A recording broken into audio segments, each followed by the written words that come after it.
Bismillahirrahmanirrahim. Assalamualaikum warahmatullahi wabarakatuh. Innal hamdalillah nahmaduhu wa nasta'inuhu wa na'udzu billahi min shururi anfusina wa min sayyiati a'malina. May yahdihillahu fala mudilla lahu wa may yudlil fala hadiya lahu. Asyhadu an la ilaha illallah wa asyhadu anna Muhammadan abduhu wa rasuluh. Subhanaka la ilma lana illa ma 'allamtana innaka antal alimul hakim. Rabbi shrah li sadri wa yassir li amri wahlul 'uqdatam min lisani yafqahu qawli. Alhamdulillah, kita bersyukur kepada Allah Subhanahu wa taala pada malam yang mudah-mudahan dimuliakan oleh Allah Subhanahu wa taala. Walaupun suasana hujan, mudah-mudahan ini menjadi keberkahan pada kita yang menunaikan salat Isya berjamaah dan juga insyaallah akan melaksanakan salat tarawih dan juga witir. Mudah-mudahan kita semua diberi keridhaan oleh Allah Subhanahu wa taala. Dan salawat salam kita sampaikan kepada junjungan Nabi besar Muhammad sallallahu alaihi wasallam. Rasulullah adalah qudwah hasanah, Rasulullah adalah suri teladan bagi kita semua. Seandainya kita mengikuti sunnah-sunnah beliau, mengikuti apa yang dibawa oleh beliau, kemudian juga sering-sering kita bersalawat kepada beliau, mudah-mudahan kita nanti akan mendapatkan syafaat dari beliau, insyaallah. Malam ini kita sudah memasuki malam ke-7. Tidak terasa memang ibadah Ramadan ini terlalu begitu cepat. Maka seharusnya kita betul-betul memaksimalkan ibadah Ramadan ini. Ibadah bukan hanya berpuasa di siang harinya, akan tetapi ada hal yang lebih penting adalah kita menghidupkan malam-malam bulan Ramadan. Ini datangnya cuma 1 bulan dalam setahun.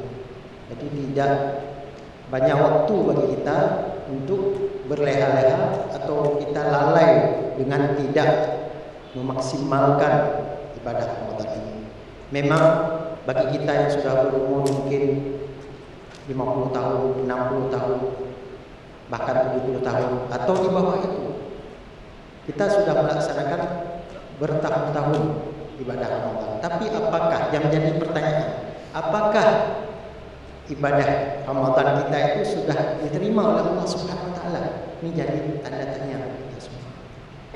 Jadi supaya ibadah kita ini bukan hanya sekedar rutinitas, bukan hanya sekedar orang menjalankan ibadah Ramadan, kita juga ikut melaksanakannya.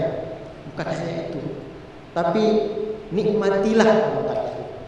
Nikmatilah kita dalam menjalani ibadah Ramadan tersebut. Baik qiyamul lailnya, menghidupkan malam-malam Ramadan, ataupun dengan amal-amal saleh lainnya, termasuk berpuasa di siang harinya.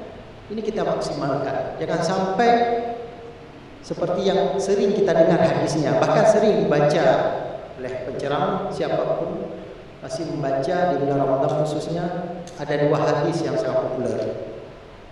Man shoma Ramadhana imanan wa ihtisaban ghufira lahu ma taqaddama min dhanbihi. Ada satu lagi, man qama Ramadhana imanan wa ihtisaban ghufira lahu ma taqaddama min dhanbihi. Ini harus menjadi pelajaran bagi kita bahwasanya orang-orang yang diterima ibadahnya adalah orang-orang yang betul-betul memahami dan mengamalkan hadis ini. Jadi jangan sampai kita berpuasa seperti yang disebutkan dalam hadis yang satunya lagi, kam min shaimin laisa lahu min siyami illa al-ju' wal 'atash.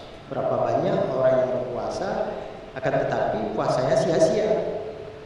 Puasanya cuma sebatas menahan lapar dan dahaga, enggak makan, enggak minum.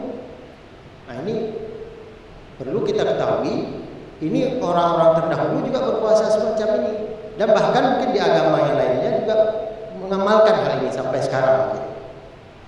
Bahkan banyak dalam ayat Al-Quran yang menyatakan tentang ini. Bahkan ayat yang sering kita baca, sering kita hafal, sering kita dengar, mungkin tafsirnya juga pernah sudah kita ketahui. Ya ayyuhalladzina amanu kutiba alaikumusiyam kama kutiba alal ladzina min qablikum la'allakum tattaqun.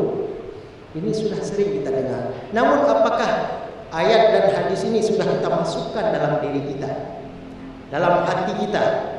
Karena ibadah yang diterima oleh Allah Subhanahu wa taala adalah ibadah yang betul-betul dikerjakan dengan hati. Bukan dikerjakan dengan sekadar anggota tubuh. Kalau dikerjakan dengan anggota tubuh rugi, sia-sia. Sebulan 30 hari atau 29 hari sia-sia ibadah kita. Tidak ada gunanya. Karena ujung-ujungnya adalah 11 bulan setelah bulan Ramadan ini kita bisa mengamalkan, bisa betul-betul mengambil iktibar, bahkan mengambil istimbat daripada puasa sebulan di bulan Ramadan tersebut. Jadi 11 bulan yang lainnya itu menjadi iktibar sehingga kita terjaga selalu dengan amal-amal kebaikan. Bukan hanya di bulan Ramadan, bukan hanya 30 hari atau 29 hari. Namun 12 bulan kita terjaga. Jadi kapanpun Allah hendak mengambil nyawa kita, kapanpun Allah mengambil ajal kita, kita sudah siap. Inilah yang orang-orang yang akan mendapatkan husnul khatimah. Apalagi kita berada di lingkungan rumah sakit yang memang keluarga kita atau saudara-saudara kita, sahabat-sahabat kita yang lagi dirawat di sini. Yang mana ya pemahaman awamnya adalah orang-orang yang mungkin taraf sakitnya ada sangat-sangat parah, ada di ruang intensif, ada di ruang biasa, ruang inap yang mungkin sudah tidak sadar lagi, sudah dalam keadaan koma. Nah ini kalau secara pemahaman awam kan sudah dekat aja.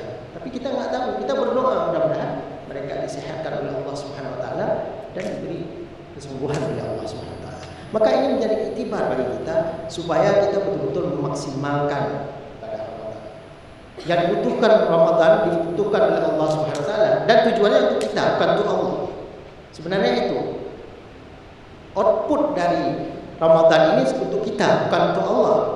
Walaupun yang menilai langsung adalah Allah, tetapi hasilnya untuk kita, supaya kita betul-betul bisa dekat dengan Allah Subhanahu Wa Taala dan bisa betul-betul beribadah dengan hati, bukan beribadah hanya sekedar capek-capek anggota badan kita, anggota tubuh kita. Ini perlu kita pelajari. Kan dua hal dalam Ramadan ini yang dilatih, yang mungkin kita harus pahami dan harus kita laksanakan. Yang pertama apa?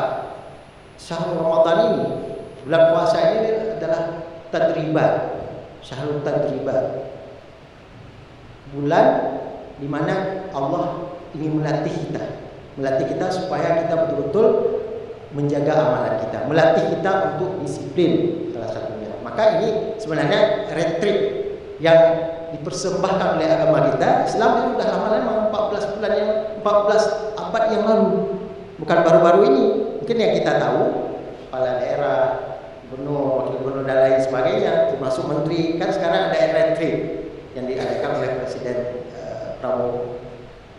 Namun di dalam Islam sudah lama ini retreat itulah latihan, pembekalan yang begitu sempurna diajarkan oleh Allah Subhanahu Wa Taala dan dipraktekkan langsung oleh Nabi kita Muhammad SAW. Itulah 14 yang lalu, 14 abad yang lalu. Tadribat untuk melatih diri kita untuk disiplin, melatih diri kita untuk betul-betul menahan diri dari hal-hal yang dilarang oleh Allah Subhanahu Wa Taala, menahan dari sifat-sifat yang keji, sifat-sifat yang mencederai orang lain, bahkan menzalimi orang lain, sifat-sifat korupsi yang sering bahkan akhir-akhir ini sudah sangat-sangat dahsyat yang terjadi di negara kita tercinta ini. Maka kalau kita mau kembali kepada ajaran Islam, apalagi ajaran yang dilatih dalam bulan Ramadan, insya Allah kita akan terjaga dengan itu, akan terlatih diri dan jiwa kita untuk melakukan hal itu. Kemudian yang kedua adalah Syahrul Tarbiyah, adalah bulan di mana di sini dididik pendidikan, mendidik diri kita untuk betul-betul bisa menahan diri, bukan hanya lapar, dan untuk kita bisa peduli terhadap orang lain. Di sini sebenarnya sifat horizontal kita, habluh minan nas, peduli orang lain mungkin kita bertahan lapar itu sehari misalnya atau 30 hari kita sanggup tahan dari makanan. Tapi orang lain kita tidak tahu. Mereka mungkin berbulan-bulan mereka tahan lapar, tidak makan lagi. Ini ada sifat sosial kita, kepedulian kita sesama. Inilah hablum minan nas yang diajarkan oleh Rasulullah. Ini penting, bukan hanya hablum minallah. Mungkin kalau hablum minallah kita bisa saja. Kita asik dengan kegiatan kita sendiri, kita ibadah saja dengan banyak sholat kita, sholat tahajud kita dan macam-macam. Atau puasa saja, kita tahan lapar negara, kita nggak peduli orang lain. Bukan ini yang diharapkan oleh Allah Subhanahu Wa Taala.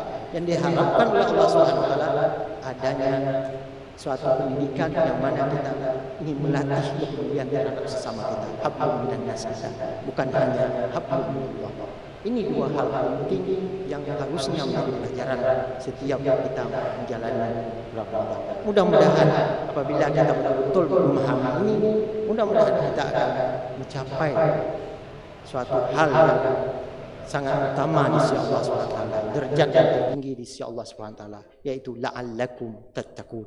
Mudah-mudahan di sini bermakna taraji, harapan yang mana itu bisa terpenuhi dengan catatan kita menjalani tadi dengan betul-betul lillahi ta'ala, dengan hati kita, bukan dengan anggota tubuh kita, atau dengan teori-teori yang cuma sekedar kita baca kemudian kita tidak mengamalkannya.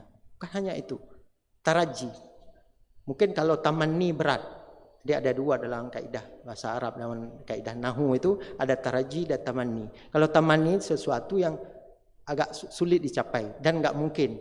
Contoh kita mau kembali, misalkan kita usianya 40 tahun, 50 tahun, 60 tahun, ingin kembali 18 tahun, 17 tahun. Nggak mungkin, mustahil. Nah, ini tamanni namanya. Tapi kalau taraji itu insya Allah bisa kita jalani. Yaitu seperti yang dikatakan oleh Allah, la'allakum tattaqun. Mudah-mudahan kita menjadi orang-orang yang bertakwa. Mudah-mudahan bisa bermanfaat bagi kita semua dan mudah-mudahan kita bisa mengamalkan apa saja yang dihadirkan di bulan Ramadan ini dan kita menjadikan ini bulan Ramadan terbaik dalam kehidupan kita. Jangan sampai ini menjadi bulan Ramadan ya seperti biasa saja, nggak ada pengaruhnya, nggak ada output yang kita dapatkan. Tapi hanya sekedar rutinitas dan kita nggak tahu apakah ini menjadi bulan Ramadan atau puasa kita terakhir atau ini mungkin ke depan kita akan ketemu lagi dengan bulan Ramadan. Mudah-mudahan kita selalu dijaga oleh Allah Subhanahu wa taala dan selalu mendapatkan keridhaan darinya. Wallahu a'lam bishawab. Assalamualaikum warahmatullahi wabarakatuh.